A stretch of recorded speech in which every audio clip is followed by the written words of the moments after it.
আল্লাহ বলে বান্দা জাহান্নামের আগুনে তোমার চেহারা পুরাইতে পুরাইতে একেবারে বিভৎস কালো কুৎসিত হয়ে যাবে তোমার চেহারা।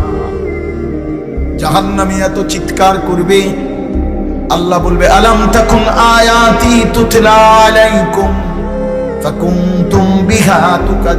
তুমি বলো না বান্দা আমার আয়াত, আমার কথা, আমার কোরআন কি তোমার সামনে পড়া হয় নাই? তুমি তো বারবার মিথ্যা মনে করেছিলে। সেদিন কি মনে নাই আমি কতবার শুনাইছিলাম? একটা বছরে 52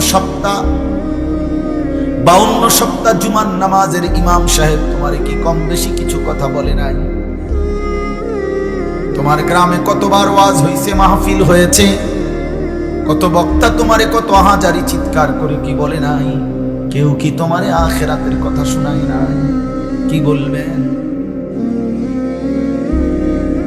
ওয়ালিল্লাযীনা কাফারু বিরাব্বিহিম আযাবু জাহান্নাম। আল্লাহ বলেন নাফরমান বেঈমানের জন্য জাহান্নামের আযাব।